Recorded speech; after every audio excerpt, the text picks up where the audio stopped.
Birshut Moray Rabotai, avec la permission d'Hachem, on va expliquer un peu cette belle paracha de Aharimot.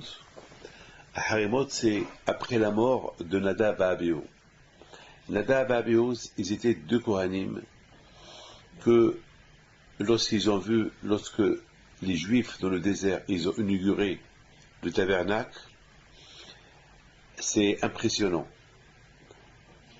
Comment on va inaugurer, par exemple, je me rappelle, lorsque au Maroc, par exemple, je parle toujours du Maroc parce que je suis marocain. Alors toujours j'apporte des exemples du Maroc, c'est toujours des souvenirs que j'ai du Maroc. Je me rappelle une fois lorsque le roi du Maroc il devait inaugurer le barrage, parce qu'il y avait toujours des écreux d'eau, il y avait donc ils ont construit un grand barrage. Et finalement, je me rappelle, ils ont fait un bruit de ça, et le roi il devait aller inaugurer. Il y avait un monde fou, tout le monde parlait, le monde entier parlait de ce barrage-là. Et c'est impressionnant, l'inauguration du barrage. Il y avait le roi, pour que le roi il arrive là-bas, c'est que l'affaire elle est importante. Toujours, j'imagine, là aussi, imaginez-vous, lorsque la tour Eiffel a été inaugurée. Bien sûr, tous les chefs d'État, tout le monde est venu pour l'inauguration de la tour Eiffel. Chaque chose qui est importante, l'inauguration, tout le monde attend avec impatience l'inauguration de la chose. Alors, les Havdil, le temple, le tabernacle, l'inauguration du tabernacle, il y avait aussi une grande préparation. Pourquoi? Parce que le tabernacle, c'est pas simplement, c'est pas un barrage. C'est pas un barrage qui va faire, que son but c'est d'économiser de l'eau, à donner à boire à ceux qui ont besoin. Le tabernacle, c'est celui qui va apporter la stabilité dans le monde entier. C'est pas avec la stabilité à donner de l'eau à une communauté ou à une région. Le tabernacle, il va recevoir son inauguration, il va recevoir le but de l'inauguration du tabernacle, c'est qu'il va donner, il va apporter un bonheur au monde entier. Et ce bonheur-là, il se traduit que Hachem, il va résider dans ce tabernacle. Et à travers ce tabernacle, Hachem va résider dans le cœur de chaque juif. Ça veut dire que lorsque vous voyez le tabernacle, le Beth Amikdash ou le Mishkan, vous voyez là-bas les Kohanim qui courent, vous voyez là-bas la présence de Dieu, la présence divine, vous allez dire waouh. Eh bien, pendant que tu dis waouh, tu vas réfléchir une seconde que toi-même tu es un tabernacle. C'est comme un roi qui voit un autre roi. Il voit un autre roi, la splendeur d'un autre roi. Après, il se réveille, mais moi aussi je suis roi. Vous comprenez? Mais moi aussi je suis roi. Ça veut dire que entre deux rois, il n'y a pas un roi qui va dire sur l'autre, ah regarde ce qu'est le roi. Mais lui aussi il est roi, lui aussi il a un peuple, lui aussi il a un pays, lui aussi il est aussi puissant que l'autre. Donc il n'y a pas de quoi être jaloux.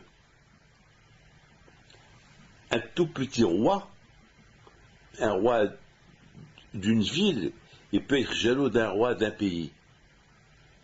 Mais un roi d'un pays, il ne peut pas être jaloux d'un autre roi d'un autre pays. Non, c'est non. Donc, quelque part, lorsque tu vois le tabernacle, en toute sa splendeur, tu te découvres toi-même. Tu te dis, eh ben, Dieu réside dans ce tabernacle, mais il réside en moi aussi.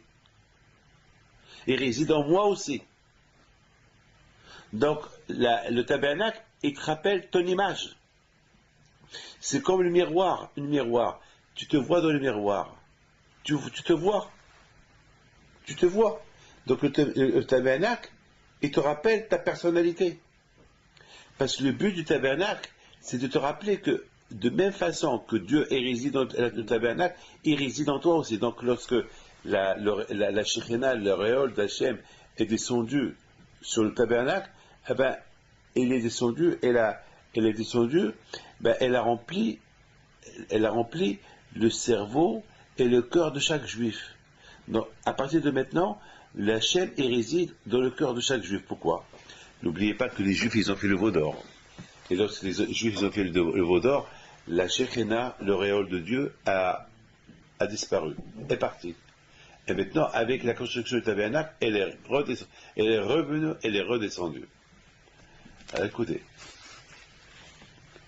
pendant ce laps de temps que la Shekhina elle descend, il s'est passé un événement. Nadav et Abihu. Ils étaient des enfants de Aaron à Cohen. Et c'est eux, leur charge, ils avaient une tâche. Il y a les Lévi'im, il y a les Kohanim. Les Lévi'im, leur tâche, c'est de chanter, ils ont une tâche dans les travaux, dans le Beth Amikdash. On les appelle les serviteurs d'Hachem.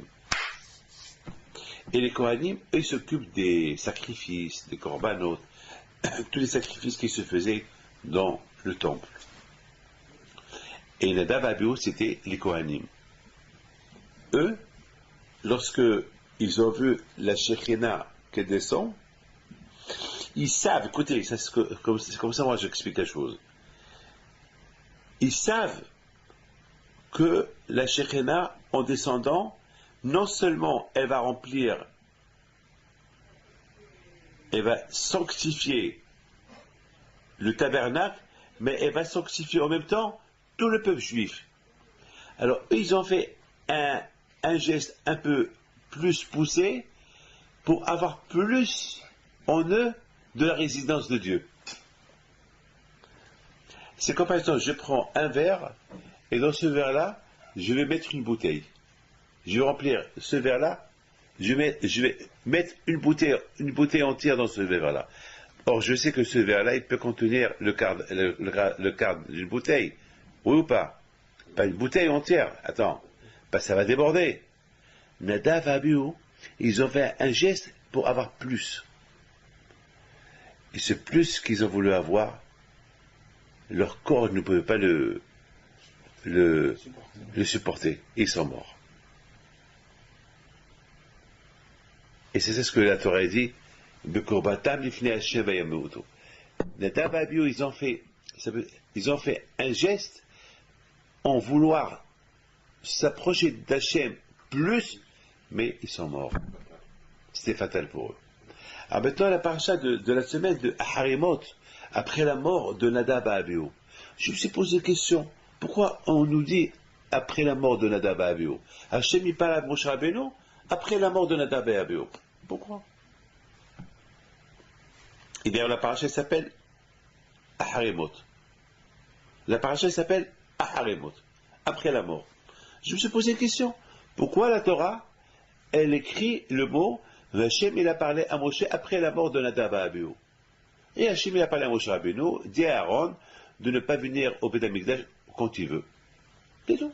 Pourquoi on nous rappelle le mot après la mort de les deux enfants de Aaron qui s'appellent Nadav et Abihu? Je ne vois pas la nécessité que la Torah nous écrit ça. Il faut savoir une chose, que dans la Torah, chaque lettre dans la Torah, c'est des mondes. Dans chaque lettre dans la Torah, on peut construire des mondes. On peut construire des milliers de livres pour chaque lettre dans la Torah. La Torah, ne croyez pas, la Torah, c'est pas un bouquin, un livre. Chaque lettre, c'est un monde. Chaque lettre, il veut dire quelque chose. Il y a plein de choses à dire à chaque lettre que la Torah elle écrit. Donc là aussi, c'est la Torah elle a écrit, et Hachem il a parlé à Moshe Rabbeinu après la mort de Nadav et Abihu, les enfants de Aaron, et il dit à Hachem, à Moshe, dis à Aaron qu'il ne rentre pas au Beth Amikdash quand il veut, il y a quelque chose à dire. Alors, avant que je réponde à cette question-là, je voudrais simplement vous dire les choses extraordinaires qu'il y avait dans le Mishkan.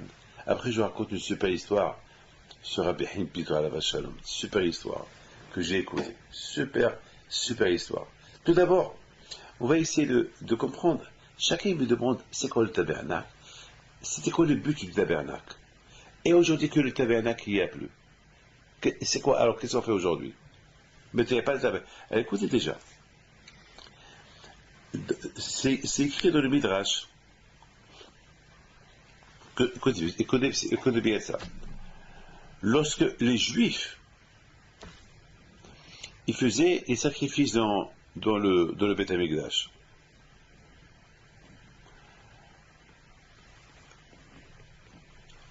dans le Beth Amikdash, il y avait ce qu'on appelle les hematzot. Il y avait beaucoup des fois des galettes. Le Kohen il fait des galettes et qu'il les brûle. Il les brûle, ça veut dire il les sacrifie, il les brûle. Et aussi il y a ce qu'on appelle le lehem apanim. Le lehem c'est le pain. Il y avait 12 pains qu'il y avait dans le Beth Amikdash. Et vous savez quand est-ce qu'ils vont les pétrir? Quand? Le Shabbat. Vous savez quand est-ce qu'ils vont les faire cuire? Le Shabbat. Et ils vont les prendre le Shabbat d'après. Et le Shabbat d'après, c'est le Kohanim qui vont les prendre, et tu vas les trouver chauds, comme s'ils viennent de se faire maintenant, alors qu'ils ont 8 jours. Alors on sait très bien que le pain, une fois que tu l'as cuit, après 2 jours, tu le jettes, il est dur. Et là, lorsque tu le prends, il est tellement bien cuit, comme qu'ils l'ont posé le Shabbat dernier. C'est quoi la raison? La raison pour te dire, il y a beaucoup de gens malheureusement qui n'ont pas beaucoup de émouna en Dieu. Ils disent comment je travaille Shabbat. Et si je travaille pas Shabbat, avec quoi je vais vivre? Alors Akash Baruch Hu, il leur dit, moi qui surveille le pain, et qu'il a été posé là-bas le Shabbat, et que je le surveille pendant 8 jours, qui reste aussi bon comme qu'il le met il y a 8 jours. Comme que moi je surveille ce pain, je ne vais pas te surveiller à toi. Je ne vais pas m'occuper de toi. C'est que le problème aujourd'hui, les gens, ils croient qu'Akadosh Baruch Hu, les gens, ils croient que s'ils ne font pas un effort, le bon Dieu ne peut rien faire pour eux. C'est vrai, dans la vie de chaque jour, il faut faire des efforts. Mais lorsque Hachim te dit ne fais pas ça, ne fais pas ça, ne fais pas ça, en ça, fais l'effort de ne pas le faire. Pourquoi? Parce que Hachim peut s'occuper de toi. Je vous donne la parole d'honneur. J'ai pas vu quelqu'un. Moi, je vous le dis, hein, j'ai pas vu quelqu'un qui a réussi avec l'argent interdite. J'ai pas vu quelqu'un qui l'a. On peut pas s'enrichir sur quelque chose que Dieu a interdit. On peut pas s'enrichir sur une chose que Dieu a interdit. On peut pas. Je vous donne la parole d'honneur. C'est la vérité. Tout le problème de l'homme, c'est malheureusement le manque de Emouna à Kadosh Baruch Hu. Le manque de Emouna. Et si je fais le Shabbat, je ne travaille pas le Shabbat, comment je vais faire? Voilà, je connais quelqu'un, un pharmacien.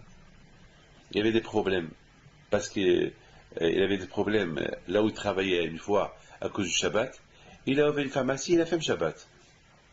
Et aujourd'hui, il ouvre une autre. Alors hier, je lui ai posé la question, je lui ai dit, et Shabbat? Il m'a dit, Shabbat, je ferme. Et j'ai la preuve, Rabbi David, voilà. Et ça va lui coûter presque 2-3 millions d'euros. Il m'a dit, Rabbi, la preuve, voilà, je réussis. Je ferme Shabbat, et voilà, j'ouvre une autre. Et je réussis. Et celui que je travaillais avant, il est en train de faire faillite. Il me demande si je vais acheter. Alors, voilà. Pour vous dire, il faut avoir les monnaies en Dieu, c'est tout, il faut avoir les monnaies en Dieu. Aujourd'hui, il y a beaucoup de gens qui ont leurs magasins qui sont ouverts Shabbat, mais il y a des arrangements. Enfin, je ne vais pas parler de ça en détail, mais il y a des arrangements il faut aller chez un dayan, avec un rabbin qui est expert en ça pour voir dans comment on peut passer à des associations avec un non-juif que ce qui gagne le Shabbat, il le prend pour lui. Il y a des arrangements, mais il faut un dayan. On ne peut pas nous faire des arrangements. Il faut un dayan, il faut un juif, un rave, un dayan rave il faut s'asseoir avec lui, et c'est lui qui va déterminer si oui, si non. Il y a des halakhot. La Torah, elle est ouverte à tout le monde. C'est pas, ne vous inquiétez pas. Mais c'est important d'avoir l'émouna à Kadosh Baruch Hu. C'est important d'avoir l'émouna à Kadosh Baruch Hu. Le pain qu'il y avait dans le tabernacle, le Shabbat, qu'ils vont faire cuire pendant de Shabbat à Shabbat, 8 jours, il va rester chaud, comme la semaine dernière. Et j'en suis 100% sûr qu'il y a eu là-bas des Juifs qui n'ont pas cru à ça, et ils ont passé là-bas toute la semaine entière pour voir est-ce que c'est vrai. Et ils ont vu comment le Kohen pose le pain, et pendant 8 jours, il y a des Juifs qui vont surveiller, on va voir si c'est vrai ou pas, et ils vont se relayer à tour de rôle pour surveiller, et 8 jours plus tard, le Kohen du Shabbat il vient, salut! Alors, vous êtes resté là toute la semaine. Alors, vous voulez voir le pain s'il est toujours chaud. Et qu'est-ce qu'ils voient? Ils voient que les Kohanim, ils apportent encore le pain, un autre pain qu'ils vont mettre. Ils vont prendre celui-là, que tout le monde va toucher. Après, ils vont poser l'autre pain qu'il vient de faire cuire. 8 jours. Alors, les Kohanim, ils vont leur dire, vous voyez, comme que Akadosh Baruch Hu, il surveille ce pain-là, qui ne part pas, et qui ne mange pas, et qui ne dort pas, et il le surveille pour rester chaud, Akadosh Baruch Hu, il vous surveille, il peut vous donner ce que vous avez besoin.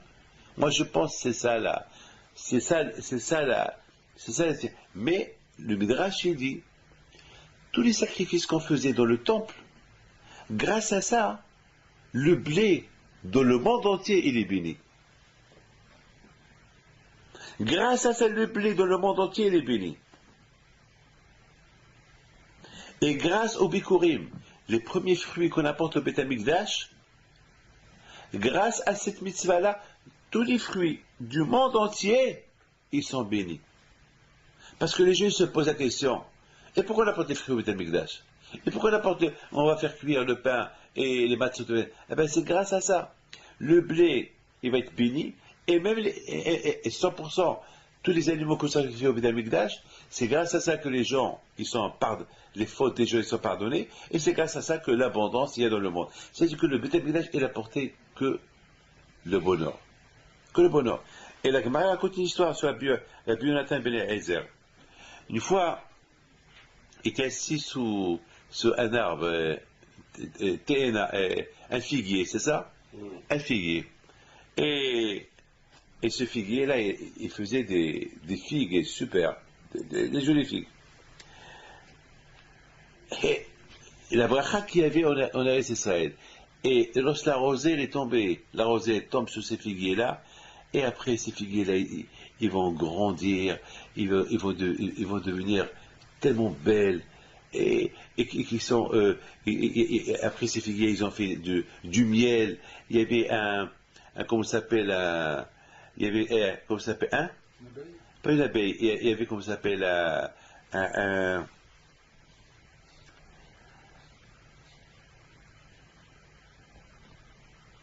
il est venu à, comment ça s'appelle, un aise, un bélier,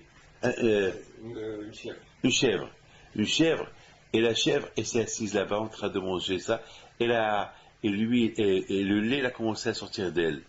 Et ce lait-là, il s'est mélangé avec la figue, et sur ça, ils ont dit, Erez Zavat Halavot Bash, la terre c'est la terre du miel, du lait, c'est la bracha, tout ce qu'on faisait, sacrifier dans le temple, il donnait la bracha au monde entier. Par exemple, le Rabban, il dit, quelle est la raison pourquoi le juif qui faute, il apporte par exemple un sacrifice. Il faut qu'il voit comment le Kohen, il le sacrifier, après le Kohen, il va lui dire, allez, Dieu t'a pardonné. Quelle est la raison? Pourquoi je n'envoie pas par la poste? Par quelqu'un, tu apprends ça non, il faut que toi-même tu lui dis. Le Ramban, il dit, parce que au moment que tu es en train de voir comment le Kohen, il sacrifie l'animal, tu te dis, merci à Hachem que cet animal, il est à ma place. Parce que c'est moi qui devais être à sa place. Parce que la faute que j'ai faite, elle devait me condamner à mort. Merci à Hachem que c'est ce brebis-là qui prend ma place. Merci à Hachem. Ça veut dire que le Beth Amikdash, c'était un bonheur. C'était un bonheur. Par exemple, la Gemara, elle dit, Par exemple, la Gemara, c'est inimaginable, inimaginable, la bracha qu'il y avait dans le Mishkan. Ah, maintenant, qu'est-ce qui se passe maintenant? Maintenant, il n'y a pas de Beit HaMikdash. Comment le pain va être béni? Comment on va se faire pardonner nos fautes? Comment les fruits vont être bénis? Puisque Beit HaMikdash, c'était le bonheur. Moi, je pense, écoutez bien ce que je vais vous dire. D'après ce Midrash-là, je pense une chose extraordinaire. Et n'oubliez pas ce que la Gemara a dit. La Gemara a dit que 3 fois dans l'année, les Juifs y partaient à Jérusalem. Alors les Juifs se posaient la question, mais à l'époque, il n'y avait pas des banques, il n'y avait pas des coffres. Alors imaginez-vous que des millions de Juifs qui vont partir à Jérusalem, et qui va s'occuper de leur maison? Et qui va s'occuper des fermes? Il y a des fermes, il y a des milliards de bêtes. Tu te rends compte? Tu laisses la ferme, et tu les fermes, et tu vas à Jérusalem avec toute ta famille, et la ferme. Tu as 200 vaches qui te donnent du lait. Qu'est-ce qui va se passer? Qu'est-ce qui va se passer? Avec tout ce lait, le fromage, attends, ces vaches vont mourir? Ou pas? Tu sais, une vache, là, il faut la traire, tu peux rien faire. C'est Tsar Haïm, comment tu vas faire? C'est souffrant, quoi. Attends, quoi, il y a une responsabilité ici. Vous avez vu quelqu'un qui prend des vacances, qui a une ferme? Non, il faut qu'il laisse, je sais pas moi. Et oui, il prend des vacances, mais attends, mais imaginez-vous, comment ça se passait avant? Il y avait des villes, il y avait des millions de personnes. Comment ils ont laissé à quoi? Et ils ont tout pris avec eux. À l'époque, il n'y avait pas des banques. Et quelqu'un qui a 300-400 kilos d'or, ou 500 kilos d'or, quoi, il va tout prendre avec lui? Attends, qu'est-ce qu'il va faire? Et la Gemara, elle nous raconte, la Gemara, elle dit que tous ceux qui voyageaient, Hachem, il protégeait l'homme. Personne ne rentrait chez eux. Jamais quelqu'un est parti en Israël, à Jérusalem, et qu'il a dit, on m'a volé. Et qu'il est retourné et qu'il a dit qu'on m'a volé. Ça n'existait pas. Hachem. La Gemara, elle raconte que lorsque il y avait, c'est du miracle, il y avait le shefar, il y avait l'abondance. C'est-à-dire que maintenant, tu vas perdre le business d'une semaine. Eh bien, quand il va te donner, c'est-à-dire qu'Hachem, il va surveiller ces vaches-là, il va les surveiller. Il va les surveiller, ces vaches-là, qui vont manger, ils ne vont pas souffrir, parce qu'Hachem, il voit. Attends, Hachem, tu veux que je vais à Jérusalem? Merci, je vais. Attends, il faut que tu m'aides. Et ces vaches, j'ai un business, et ces vaches, je les tue. T'inquiète pas. Voyage, moi je m'occupe. La Gemara raconte que beaucoup de fois il y a des voleurs qui disaient, attends, dès qu'ils partent, et la Gemara raconte que lorsque ces voleurs sont venus, qu'est-ce qu'ils ont vu? Ben, ils ont vu la famille sur place. J'ai dit, mais c'est pas possible, on les a vus hier partir. Alors, ben, oui, ils sont partis, mais ils ont dû retourner. Donc les voleuses. Et qu'est-ce qui se passe après les fêtes? Ils voient toute la famille qui arrivent. Mais attends, mais vous étiez? Ben, on était à Jérusalem. Comment à Jérusalem?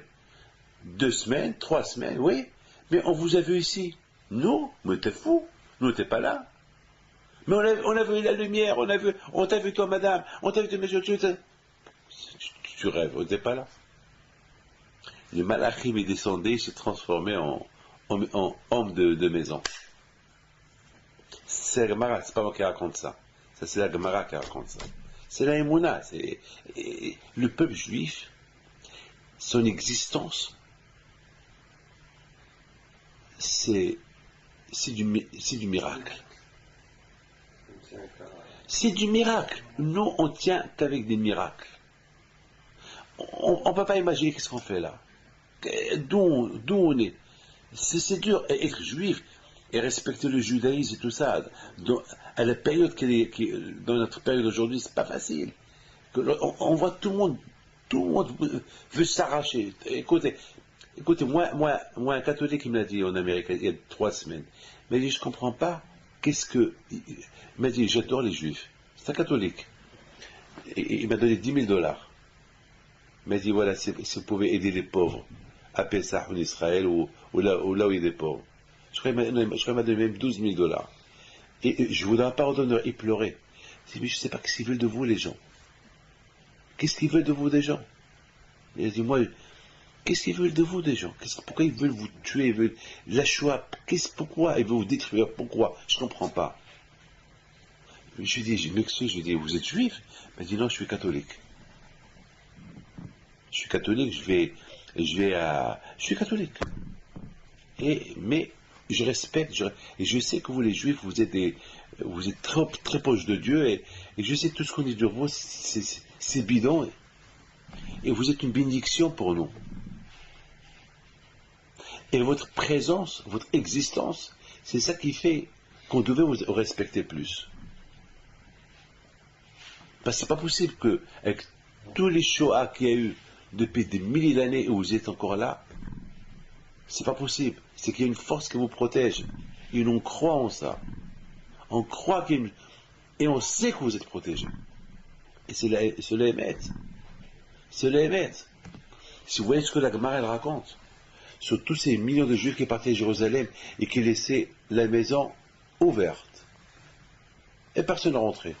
Le voleur, il ne va pas approcher. Il ne va pas approcher. La Gemara a dit qu'il y avait même des lions qui venaient, des serpents qui venaient, ils surveillaient les maisons. C'était la police. Les serpents, les lions, je sais pas, les animaux, ou je sais pas où, il y a mille façons pour protéger quelqu'un. Si Hachem veut protéger quelqu'un, il a mille façons comment il soit protégé. Comme par exemple aussi, il y avait comment ça s'appelle aussi, le 11 septembre, il y a un juif qui me l'a raconté, le 11 septembre, il y avait un juif qui devait monter un de ces avions qui se sont fait écraser dans les deux tours là. Il rentre, il s'assoit, et soudainement, il s'est rappelé qu'il a oublié cette filine dehors. Il s'est rappelé. Parce qu'il il a mis cette filine il a fait sa prière à l'aéroport, et il s'est rappelé qu'il les a oubliés. Il ne trouve pas. Il ne savait pas quoi faire. Il avait un rendez-vous en Californie, il ne savait pas quoi faire. Après, il dit quoi, mes filles, ils vont les jeter. Et c'était en business, ils étaient comment ça s'appelle, au salon. Donc, vite, ils parlent, ils appellent, ils disent, écoutez, moi, je ne peux pas voyager. Je ne sais pas si je peux voyager. J'ai oublié mes filles, je ne peux pas. Non, ils ont dit, bon, puisque tu n'as pas de bagages, tu peux sortir. Mais on ne peut pas t'attendre. On ne peut pas t'attendre, il faut... Voilà, et si tu sors, on va fermer dans 5 minutes, je n'ai pas là dans 5 minutes, mais ils lui ont demandé de prendre sa petite valise. Il a pris.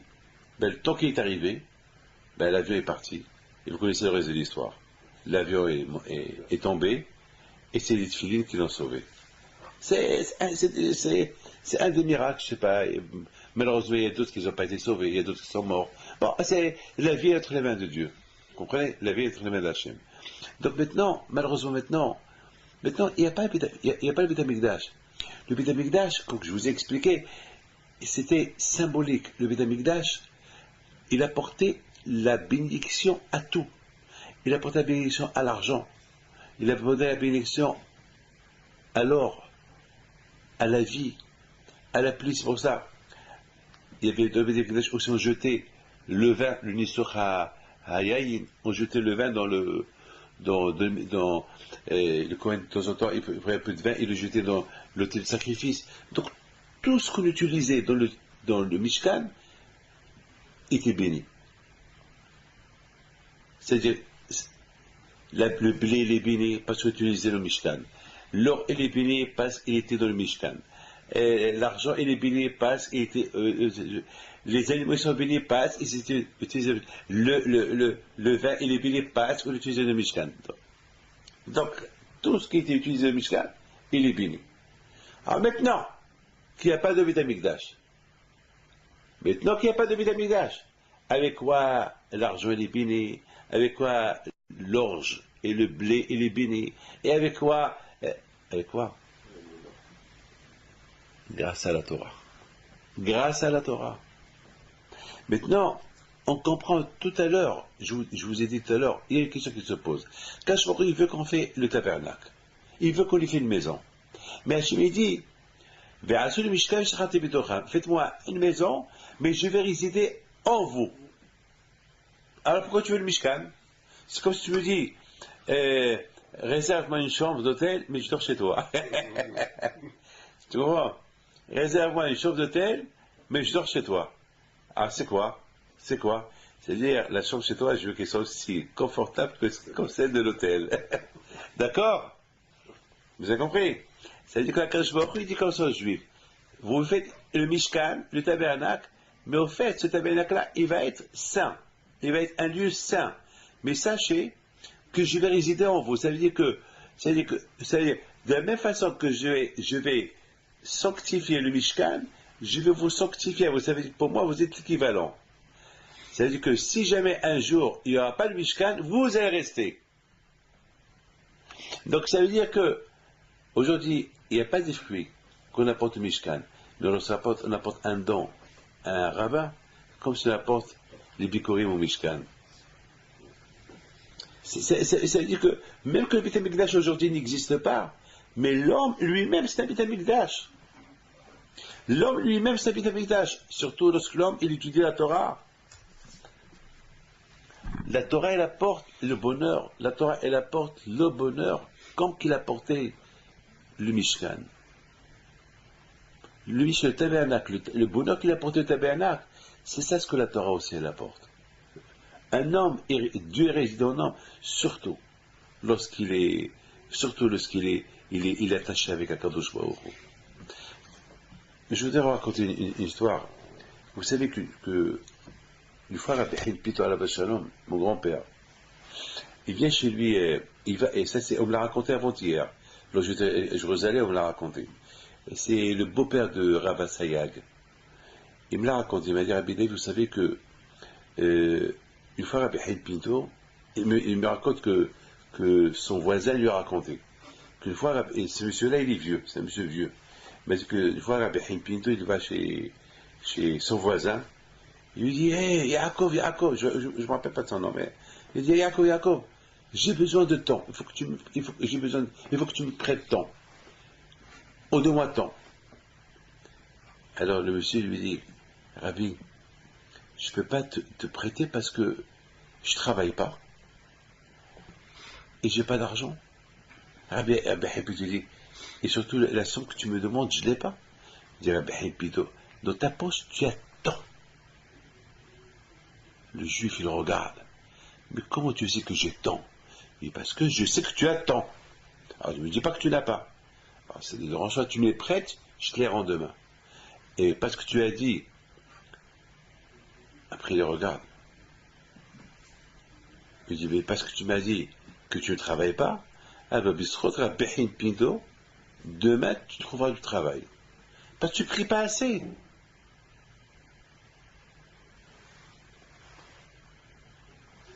Il met ses mains dans sa poche. Il y avait exactement la somme qu'il lui a demandé. Il lui donne.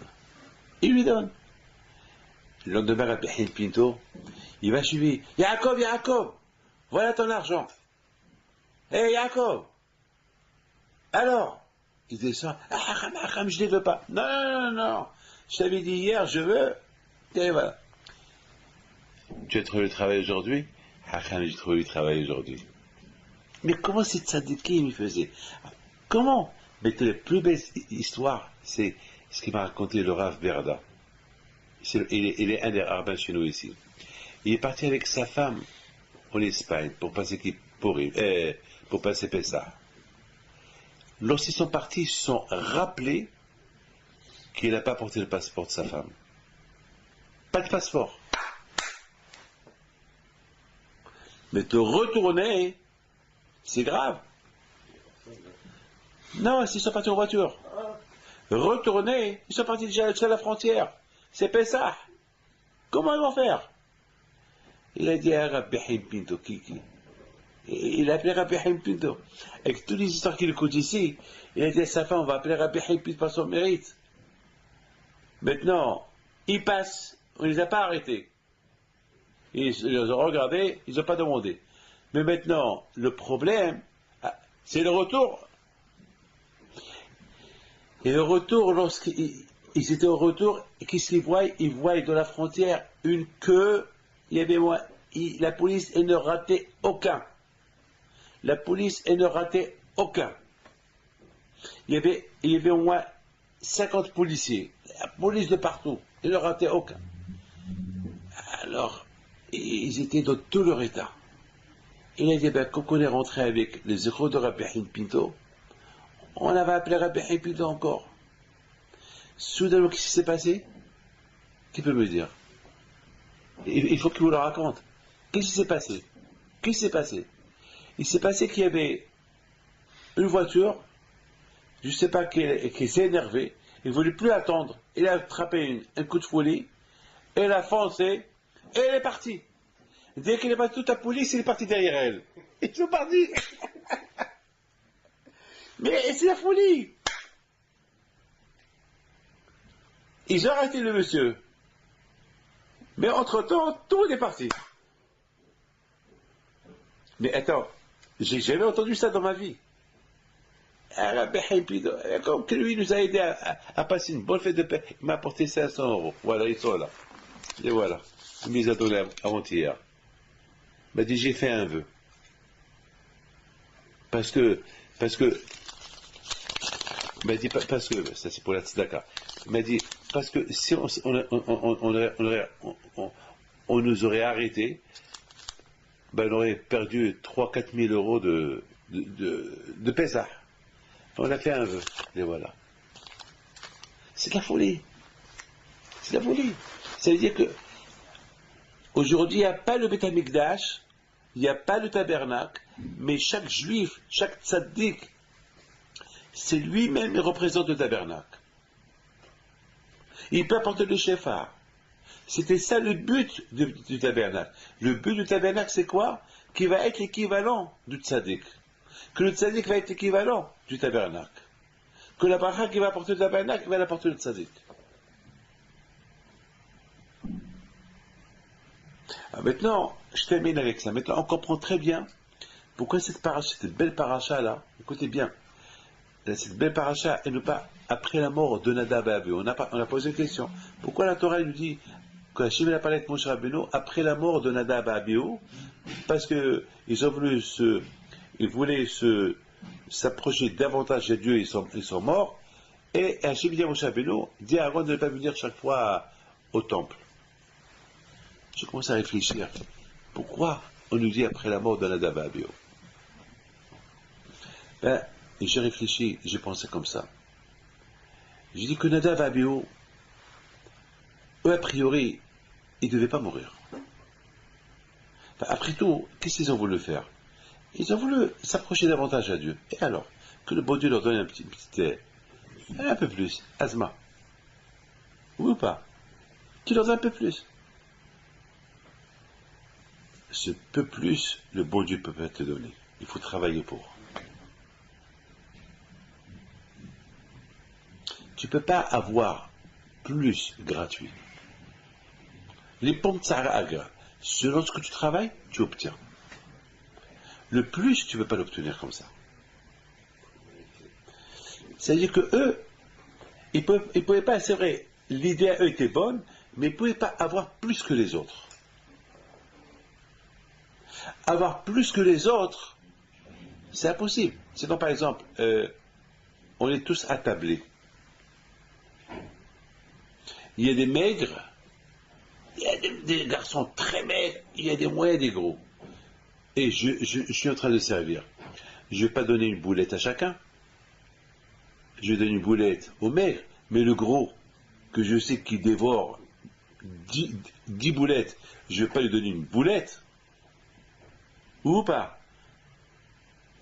Il faut que je donne à lui 3-4 boulettes. Il faut que je dose. Selon le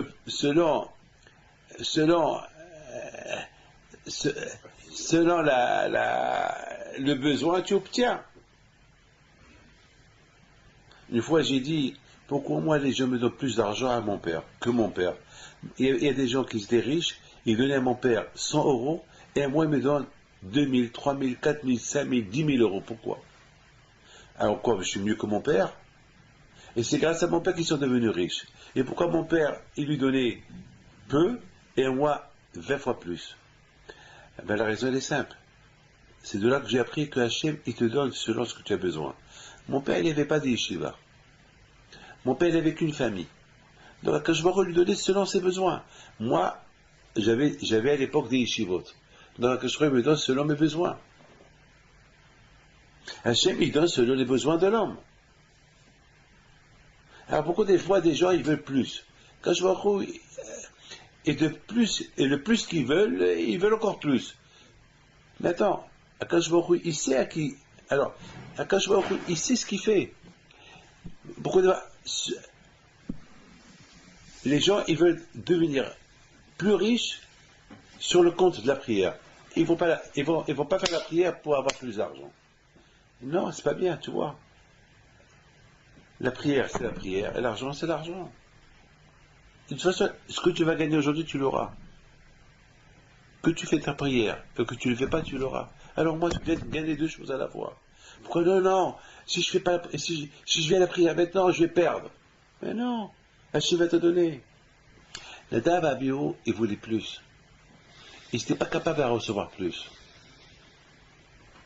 Leur corps, il était construit, il était fait selon ce qu'ils vont recevoir maintenant avec chacun. Mais eux, ils ont voulu plus que leur corps il pouvait contenir, ou ce que leur corps pouvait recevoir. C'est pas possible. Ça va déborder. Donc ils sont morts. Et c'est la raison pourquoi la Torah nous a dit ça. C'est pour ça que quand je vois où il dit Moshe Rabbeinu, Moshe, dit à Aaron, il ne peut pas venir chaque fois au Beit HaMikdash pour prendre plus. Il peut venir au Beit HaMikdash, il vient, mais pas pour essayer d'obtenir plus qu'il peut obtenir. Parce que le Beit HaMikdash, il représente l'homme. L'homme aussi. L'homme. Et tu donnes à l'homme une bouteille où il y a là-bas 10 litres d'eau. Il ne peut pas la boire. Tu lui dis, tiens, tu bois ça. Ou tu vas 100 litres. Tu vois avec déjà 100 corps, c'est un monsieur qui pèse 50 kilos. Tu lui donnes 100 litres. 100 litres, où il va les mettre? 100 corps, même si tu le remplis, il ne met pas 5 litres. C'est pas possible. C'est pas possible. C'est pour ça que la Torah est dit, c'est extraordinaire ce que je suis en train de vous dire. C'est pour ça que la Torah, elle veut nous enseigner un enseignement extraordinaire. Hachem dit à Moshe Rabbeinu, après la mort de Nadav Abihu, dit à Aaron de ne pas rentrer quand il veut. Ça veut dire, pourquoi ceux-là ils sont morts? Parce qu'ils ont voulu obtenir plus. Et ils ont voulu obtenir de l'auréole qui va descendre, plus de chirénade en eux, ce que leur corps peut contenir. C'est impossible. C'est pour ça qu'ils sont morts. Alors il ne faut pas qu'Aaron il fait de même. Ou il ne faut pas d'autres Kohanim font de même. Ils vont rentrer tout le temps en Beit HaMikdash sans raison. Pour pouvoir obtenir plus. Non. Selon leur préparation à obtenir, ils vont l'obtenir. Mais obtenir plus, c'est impossible. De là, vous voyez les tzadikim. Vous voyez les tzadikim, les miracles qu'ils font. Pourquoi? Parce que les tzadikim, ils représentent le temple. Parce qu'il faut savoir une chose, que s'il n'y avait pas le temple, jamais on saurait exactement on pouvait jamais évaluer la grandeur d'un tzaddik. Mais on peut évaluer la grandeur d'un tzaddik, on voyait le temple. Le temple où Dieu réside, où dans ce temple il y a un endroit qui s'appelle Kodesh HaKodashim, le Saint des Saints, que personne ne pouvait rentrer là-bas, et on dit que le tzaddik il est pareil. Là on peut maintenant évaluer c'est quoi la grandeur d'un tzaddik. La grandeur d'un tzaddik c'est quoi? C'est comme le temple. Mais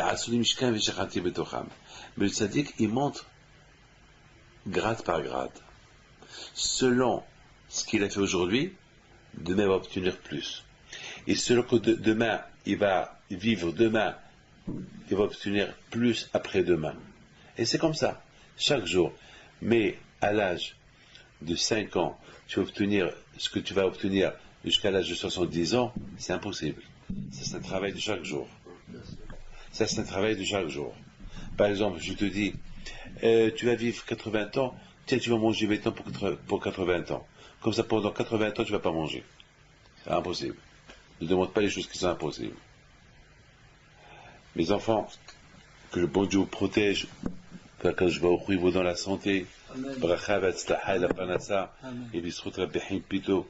Et n'oubliez pas une chose, qu'à l'époque, et maintenant on n'entend plus rien, maintenant on n'entend plus cette voix qu'elle sort, une voix là, on appelle bat kol, la voix du ciel, on n'entend plus. On n'entend plus. À l'époque, on pouvait entendre bat kol, on entendait beaucoup de choses, il y avait des prophètes, Dieu parlait, il y avait Roi HaKodesh. Aujourd'hui, il n'y a plus ça. Les Juifs dans la parole d'honneur. Dans la Torah, moi je trouve, dans la Torah, j'entends tout. Lorsque j'étudie, j'entends tout. Et je vois tout. À travers la Torah Kedusha. À travers la Torah Kedusha, ce que je veux. J'essaie pas de savoir plus que je veux. Je ne veux pas. Je ne veux pas savoir qu'est-ce qu'il fait ce juif-là. C'est pas mon problème, ça c'est le problème de Dieu. Je ne veux pas savoir. Moi, ce que je veux savoir, je veux me connaître. Moi, je veux savoir qui suis-je. Avant de savoir qui il est, déjà je veux savoir qui suis-je. Qui suis-je? C'est important ça. Donc n'oubliez pas. Mais ça c'est très important ça. Vous savez, dans le livre Zechol et Myriam, il dit qu'un homme doit faire attention lorsqu'il fait sa prière. Il ne faut pas que Dieu préserve qu'il croit qu'il prie et qu'il n'a jamais prié dans sa vie. Après 120 ans, ils vont dire que tu n'as jamais prié dans ta vie. Comment? Mais j'ai mis Tchilin. Toute ma vie j'ai prié. Ils vont dire jamais que tu as prié. Comment j'ai jamais prié? Ben tu n'as jamais. Pourquoi? Il dit comme ça. Il dit comme ça. Pour que l'homme, sa prière, monte chez Akadosh Baruch Hu, il faut que sa bouche, il faut que sa prière, elle soit propre. Et comment sa prière, elle va propre? Où il n'y a aucune impureté dans sa prière. Il dit, il faut qu'il fasse attention à ce qu'il parle avec sa bouche. Si un homme, il parle mal avec sa bouche, si un homme, il insulte, il dit des mots vulgaires, sa bouche, elle est sale. Après, il prie. Oui, elle ne peut pas. Et cette prière-là qui sort de cette bouche-là, elle va monter chez le bon Dieu. Un homme qui mange du tarif. Comment cette bouche-là, un homme qui mange n'importe quoi, qui ne fait pas attention à tout ce qu'il mange, comment cette prière-là, elle va monter chez Akadosh Baruch Hu? C'est impossible. Elle ne va pas monter. Comme qu'a dit le prophète Ishaïa, qui ish tamis fataim anochi. Il a dit, malheureusement, ma bouche, elle est impure. C'est vrai. On peut arriver à avoir la bouche impure. Donc, il faut faire la ga'ala de la bouche. C'est quoi la ga'ala? Comme, par exemple, une marmite, ou que tu l'utilises toute l'année, tu manges la hametz, et à Pessah, tu veux l'utiliser. Qu'est-ce que tu fais? Tu la laves avec de l'eau chaude. Tu lui fais la ga'ala. Non, il faut faire la ga'ala de la bouche. Il faut laver la bouche. Comment on lave la bouche? On prend Ta'ani Dibour. Allez, au moment que je vais parler la chara sur quelqu'un, je ne parle pas. Je vais manger du tarif, je ne mange pas. Je vais faire que je vais insulter, je n'insulte pas. C'est avec ça que je fais la gale. Et là, tu peux faire la prière à Kadosh Baruch Hu. Et c'est la raison pourquoi la parasha de cette semaine, elle s'appelle Tsaraat. Il y a Tazriat, Tsaraat. Il y a deux parachutes, Tazriat et Tsaraat. Tsaraat, c'est la lèpre. Et la lèpre, pourquoi la lèpre, elle vient? La Gemara dit, la lèpre, elle vient dans le corps, parce que lorsqu'on parle des bêtises, on parle de la médisance, on parle du lachon hara, donc on est atteint par la lèpre. Et le Zohar Kadosh dit, la lèpre, c'est la lèpre c'est sgiro. C'est quoi sgiro? Fermé. Sago. Lorsqu'un homme, il parle de lachon hara, il ferme les tuyaux qui connectent le monde avec le ciel. Ces tuyaux de sainteté, de Shephar, qui descendent du ciel pour faire vivre le monde. Ça fout. C'est bien où il est ferme. Donc il faut faire beaucoup attention. Donc il faut faire beaucoup attention. Et c'est ça. Avec les deux Akadosh Baruch Hu, que le bon Dieu vous protège, il vous donne le travail. Regardez Rabbi Himpito à la vache, comme il était. Rabbi Himpito. Ah ben, j'ai entendu cette histoire comme ça me donne, ça me donne beaucoup à réfléchir. Comment ils sont arrivés? Ah ben, c'est ça, c'est le Beth Amikdash. Que la Kadosh Baruch Hu vous donne la santé, Baracha Betzah, j'espère que vous avez passé une bonne fête de Pessah, que le bon Dieu vous donne une longue vie qu'il ratson, il vous donne Arichut Yamim Vishanim, et si Dieu veut, un mercredi prochain. Que le bon Dieu protège Yamim qu'il ratson.